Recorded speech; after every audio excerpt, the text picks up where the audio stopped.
guys, what's that? You like my new t-shirt? Well, you can get this and lots of other new things at danandphilshop.com.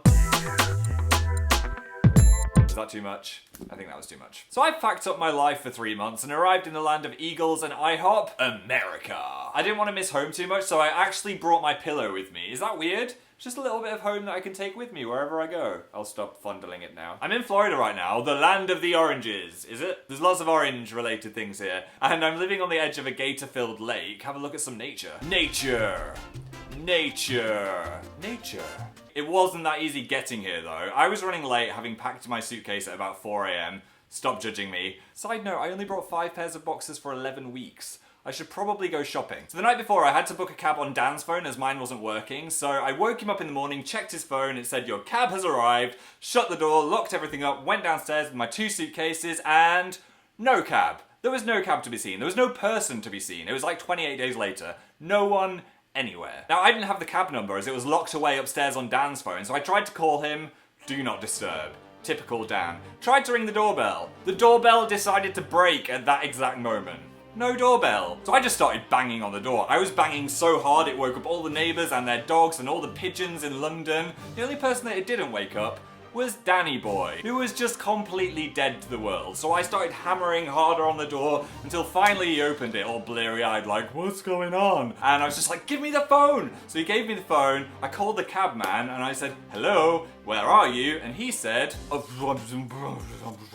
he'd obviously been sucked into some kind of hell dimension where people sound like broken dishwashers. Turned out he parked a mile away and refused to move, so I had to jump in another cab and the cab driver said, yeah mate, you're totally gonna miss your plane. Thanks for the confidence, dude. Of course, every single resident of the universe was on their way to Gatwick Airport. I was sweating, my back was sweating, my eyes were sweating. That might have been tears, actually. But I checked Google Maps on my phone and I was due to arrive at 9:58, except check-in closed at 10 AM. So he finally pulled in and I was dragging my 2 suitcases behind me like a flailing deer on roller skates, running down tunnels, up a lift. It was the furthest place ever. Gatwick Airport is like a maze. I think I medically died about 3 times between the car and the airport. My lungs felt like cotton wool. So I finally, with my dying breaths, made it to the desk at bang on 10 o'clock. And the lady said, oh hello, your plane was delayed, so you've got loads of time. Are you kidding me? If I could Hulk out at any moment, it would have been that moment. But yes, I made it. Woo! So far I've been severely overwhelmed with the choice of cereal. You've got Vanilla Crunch, Vanilla Wheats, Vanilla Toast Crunch Wheats. In the end, I went for something a bit left field. I went for French Toast Crunch. Look, it's in the shape of tiny toasts. It's even got a little crust around the edge. And somehow, miraculously, it actually tastes of French toast. What's going on? I don't understand how this exists. So I'm immediately writing a letter to the Queen to get some of these bad boys in the UK. Hopefully she's watching this. Anyway, despite this house being lovely, I have been having a lot of trouble sleeping here because when we arrived, I walked into my room to discover this. Why does this exist?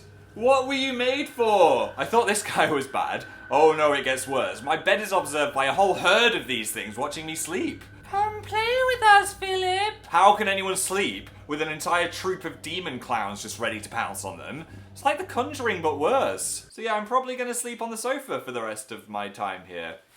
I'm gonna have a mini holiday in the sun now, hopefully become a bit less Voldemorty, and then I start the tour with Dan. We're kicking it off at Playlist Live Orlando, and then we're going to Jacksonville, Fort Lauderdale, Clearwater, and then the rest of America and Toronto. Can't forget Toronto. I've had a lot of people tweeting me saying, but Phil, I want to come, but I don't think I'm the right age, or I might be coming alone, and I don't want to feel awkward and intimidated, and I don't want to go on stage. Do not worry, Tatanoff is the funniest and safest thing ever, I promise. People of all ages come to the show, and it's a really chilled and happy atmosphere, and any audience participation is voluntary. Do not worry, Dan would not allow that. Whilst most of the tour is sold out now, there are still some tickets left for some of the venues, so go to danandphiltour.com and you can come and keep me company in America, which would be nice. So thanks for watching. Please thumbs up if you enjoyed this video. You can click on this creepy, terrifying, horrific doll to subscribe, and I promise I will never put it in another video ever again. And I hope you've enjoyed this, and I will see you very soon. Goodbye. I'm sorry. There is a giant beast on my window. Oh my god, there's 2 of them now. What is happening? Are they gonna breed?